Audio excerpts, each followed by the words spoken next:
Hello everyone, welcome to commerce net achievers. My name is Talvir Singh और सबसे पहले आप सभी का बहुत बहुत थैंक यू चैनल के साथ जुड़ने के लिए। और अगर आप ये वीडियो हमारी पहली बार देख रहे हो तो अभी चैनल को सब्सक्राइब कर लीजिए और उसके साथ जो बेल आइकन बना है उसे प्रेस कर लीजिए ताकि हर वीडियो की नोटिफिकेशन आपको सबसे पहले मिले और आपकी प्रेपरेशन और अच्छे तरीके से चलती रहे। तो आपको पता है हमारी एक्सपेक्टेड एमसीक्यू की सीरीज चल रही है जिसमें हम लेसन 7 डिस्कस करने वाले हैं। इससे पहले 6 लेसन्स मैं आपको दे चुका हूं ऑलरेडी।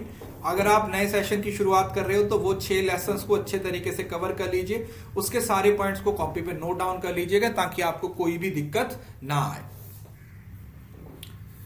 उसके साथ साथ आप अनअकैडमी पे सब्सक्रिप्शन ले लीजिए। तलवीर एस मेरा रेफरल कोड है, इस रेफरल कोड से आपको 10% का एक्स्ट्रा डिस्काउंट मिल जाएगा और आपको पूरा पैकेज मिल जाएगा। ठीक है, एक ही सब्सक्रिप्शन में आपको पेपर 1, पेपर 2, उसके पीवाईक्यू, उसका कंटेंट, उसके एमसीक्यू, हर चीज आपको एक ही सब्सक्रिप्शन में मिल जाएगा एनटीए नेट सब्सक्रिप्शन लेके। उसके लिए आप मेरा रेफरल कोड यूज कीजिएगा और साथ में अपने क्रेडिट्स को यूज करोगे तो 10% डिस्काउंट आपको और भी मिल जाएगा। तो ये सारा एडवांटेज आप ले सकते हो इस रेफरल कोड से। यहाँ पे आप अप्लाई करेंगे रेफरल कोड में तलवीर है तो आपको डायरेक्ट डिस्काउंट मिल जाएगा 10% का। कोशिश कीजिए 6 या 12 महीने का सब्सक्रिप्शन लीजिएगा जिससे आपको आने वाला पूरे का पूरा सेशन है वो डिटेल में कवर हो जाएगा। उसके साथ साथ आपको पता है कि स्पेशल क्लासेस है वो शुरू हो रही हैं। कल भी एक स्पेशल क्लासेस हो रही है तो प्लीज डेली आप मेरी प्रोफाइल में जाके आने वाली स्पेशल, क्योंकि ये फ्री क्लासेस होती है। ठीक है, आपको फ्री में पूरा कंटेंट प्रोवाइड करवा दिया जाता है। उसके लिए आपको क्लास में एनरोल करना होता है और उसको ओपन करने के लिए आपको तलवीर एस रेफरल कोड ही यूज करना होता है। ठीक है, वहां पे अनलॉक कोड के लिए आपसे पूछेगा तो तलवीर एस रेफरल कोड ही आप लोगों ने यूज करना है। अभी भी कल एक हमारी स्पेशल क्लास है जिसमें मैं आपको बताऊंगा how to make notes.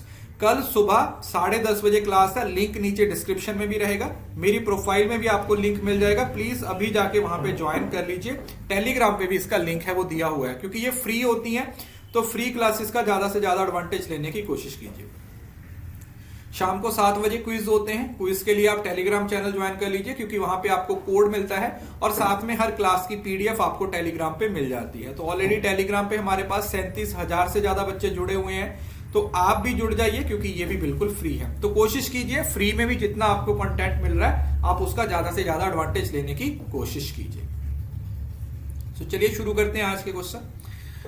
The philosophical system most associated with the scientific method, वो कौन सा सिस्टम है जो साइंटिफिक मेथड के साथ डायरेक्टली रिलेटेड है? आइडियलिज्म, रियलिज्म, प्राग्मेटिज्म या फिर एग्जिस्टेंशियलिज्म। देखिए आइडियलिज्म की बात आपको पता है, जब हम बात करते हैं कि आइडिया जो दिमाग है वहीं से हर चीज की क्रिएशन होती है और आइडिया ही सच है। रियलिज्म में बोलते हैं कि नहीं, रियलिटी को सच माना जाता है। प्राग्मेटिज्म मतलब लर्निंग बाय डूइंग, प्राग्मा का मतलब होता है प्रैक्टिस करना, और एग्जिस्टेंशियलिज्म का मतलब होता है हम अपनी एग्जिस्टेंस के बारे में क्या करते हैं, बात करते हैं कि हम एक्चुअली में किस तरीके से एग्जिस्ट कर रहे हैं। तो जो साइंटिफिक मेथड होता है ये बेसिकली रियलिज्म में आता है जहां पर साइंटिफिक इंक्वायरी को फोकस किया जाता है। सो इसका जो सही आंसर हो जाएगा वो रियलिज्म हो जाएगा, क्योंकि रियलिज्म में रियलिटी की बात की जाती है। किसकी बात होती है? रियलिटी की बात की जाती है, और जब रियलिटी की बात होती है तो वहां पर साइंटिफिक अप्रोच को यूज किया जाता है। We use scientific approach, scientific approach को वहां पे यूज किया जाता है। सो रियलिज्म हमारा सही आंसर हो जाएगा। Next question, When a teacher is very interested in helping students with their self-esteem, she is probably working in philosophical orientation of. एक टीचर है वो बच्चों को हेल्प कर रही है उनकी सेल्फ एस्टीम में, किस तरीके से वो आगे बढ़ सकते हैं, तो वो क्या यूज कर रही है? आइडियलिज्म, रियलिज्म, प्राग्मेटिज्म या फिर एग्जिस्टेंशियलिज्म। अभी मैंने आपको बताया था कि जो एग्जिस्टेंशियलिज्म होता है जहां पर आपको आपकी एग्जिस्टेंस रियलाइज करवाई जाती है कि आपकी एग्जिस्टेंस क्यों है, आप अपनी एग्जिस्टेंस के क्या कर सकते हो। मतलब it is related with the freedom, it is related with the choice. आप अपनी चॉइस के हिसाब से काम कर सकते हो। ठीक है, जैसे मैंने एग्जांपल दी थी कि अब नॉन वेज है, आप खा रहे हो, दूसरा बंदा नहीं खा रहा, तो वो आपको ये नहीं बोल सकता कि तुम क्यों खा रहे हो, वो तुम्हारी अपनी इच्छा है। एग्जिस्टेंशियलिज्म, तुम्हारी अपनी एग्जिस्टेंस है, तुम नॉन वेज को खाओ, कुछ भी करो, कोई तुम्हें कुछ नहीं कहता। तो यहां पर आपको फ्रीडम मिलती है, आपको यहां पे चॉइस मिलती है। सो हमारा जो सही आंसर हो जाएगा वो क्या हो जाएगा? एग्जिस्टेंशियलिज्म। क्या है आंसर? एग्जिस्टेंशियलिज्म। ठीक है जी, आई होप कि ये क्लियर हो गया होगा। तीसरा question, emphasis is shown in APA style writing, quotation, underline, italic या फिर बोल्ड। आपको पता है एपीए और एमएलए ये दो हमारे राइटिंग स्टाइल्स होते हैं। ये राइटिंग स्टाइल्स हैं वो अपने आप में काफी इंपॉर्टेंट है, अपने आप में ही इनसे बहुत बार क्वेश्चन पूछा गया, एक बार नहीं अलॉट, बहुत बार क्वेश्चन पूछा जाता है और हर बार कम से कम एक क्वेश्चन तो यहां से आता ही आता है।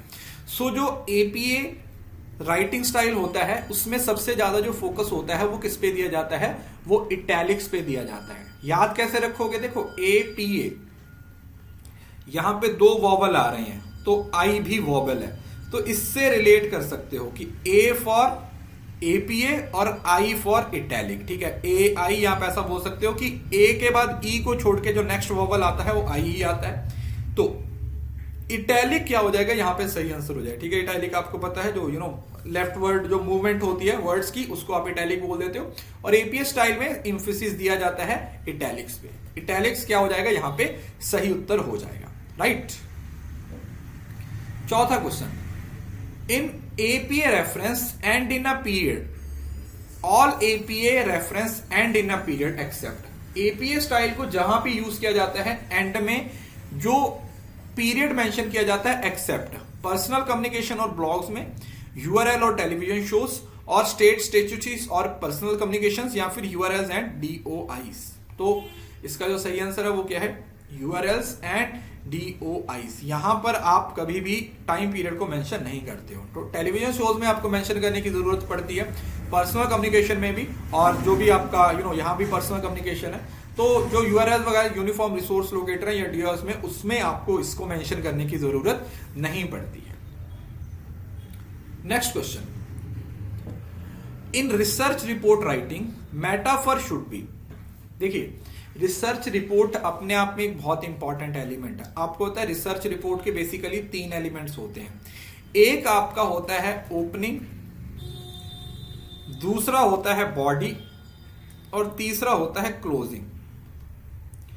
ओपनिंग जहां पर आप इंट्रोडक्शन, ऑब्जेक्टिव वगैरह ये सारी चीजों को मेंशन करते हो, बॉडी के अंदर आप पूरे का पूरा कंटेंट मेंशन करते हो, और क्लोजिंग में आप जो भी आपने रिजल्ट निकाले हैं, जो भी चीजें आती हैं वो क्लोजिंग में आ जाती हैं। जो मेटाफर्स होते हैं, ठीक है, मेटाफर्स आपको पता है जैसे लाइक मेटाफर आप बोल सकते हो कि हाँ कहना कुछ और चाह रहे हो, कह कुछ और रहे हो, कुछ इस तरीके का कंटेक्स्ट होता है। तो मेटाफर है वो रिसर्च में अवॉइडेड करने चाहिए, मतलब अवॉइड करना चाहिए, बिकॉज जो मेटाफर होते हैं एक्चुअली में वो आपको रियल पिक्चर नहीं दिखाते, बोल कुछ और रहे होते हैं और दिखा कुछ और रहे होते हैं। बट रिसर्च में ऐसा नहीं होता, हम ऑब्जेक्टिविटी की बात करते हैं रिसर्च में, हम रिसर्च में ऑब्जेक्टिविटी चाहते हैं, हम रिसर्च में चाहते हैं कि हम किस तरीके से आगे बढ़ते हैं, वो अपने आप में काफी इंपॉर्टेंट होता है। तो इस वजह से हम रिसर्च में कभी भी मेटाफर को फोकस नहीं करते। जहां पर भी मेटाफर आता है या हमें लगता है कि ये मेटाफर चीज हो रही है, तो हम उसको क्या करते हैं, we just try to avoid it. हम उसको क्या करने की कोशिश करते हैं, हम उसको अवॉइड करने की कोशिश करते हैं। So we should always avoided the metaphor. समझ रहे हो ना, रेफरेंस कुछ अलग तरीके से बातें जो लिखी जाती हैं वो सारी चीजें किस में आती हैं, वो मेटाफर में आती हैं। 6 क्वेश्चन, ये सिंगल क्वेश्चन आपको आज तक 2012 से लेके 2020 तक 7 बार क्वेश्चन पूछा जा चुका है, सेम टू सेम क्वेश्चन, कुछ भी चेंज नहीं किया। The issue of research ethics may be considered pertinent at stage of the research. कौन सी ऐसी स्टेज है जहां पर रिसर्च एथिक्स है वो सबसे ज्यादा इंपॉर्टेंट हो जाते हैं? ऐसी कौन सी स्टेज है जहां पर रिसर्च के जो एथिक्स होते हैं वो सबसे ज्यादा इंपॉर्टेंट हो जाते हैं? प्रॉब्लम फॉर्मुलेशन के टाइम, पॉपुलेशन को डिफाइन करने के लिए, डाटा कलेक्शन या फिर इंटरप्रिटेशन के लिए, या रिपोर्टिंग द फाइंडिंग्स। अब देखिए, ना तो पॉपुलेशन डिफाइन करने के टाइम की जरूरत है और ना ही हमें फॉर्मुलेशन या डेफिनेशन ऑफ प्रॉब्लम के बारे में फोकस करना होता है, और फाइंडिंग भी हमारी डाटा कलेक्शन और इंटरप्रिटेशन पे आती है। तो आप सबसे ज्यादा मैनिपुलेशन किसके साथ कर सकते हो? डाटे के साथ ही कर सकते हो। तो जहां पर डाटे को कलेक्ट करना है, डाटे के साथ छेड़छाड़ करनी, आपको पता है मैंने आपको कंसेप्ट पढ़ाया था FFP, fabrification, fabrication, falsification and plagiarism. ठीक है, ये हमारे तीन बहुत ही इंपॉर्टेंट कंसेप्ट हैं जो कहां पे यूज किए जाते हैं, जो आपके रिसर्च में यूज किए जाते हैं। तो ये डाटा कलेक्शन और इंटरप्रिटेशन है, इस टाइम पे आके रिसर्च एथिक्स की जो इंपॉर्टेंस होती है वो सबसे ज्यादा हो जाती है। इस वजह से इस स्टेज पे आके हमें ज्यादा फोकस रहना चाहिए, इस स्टेज पे आके हमें ज्यादा एफर्ट करने चाहिए।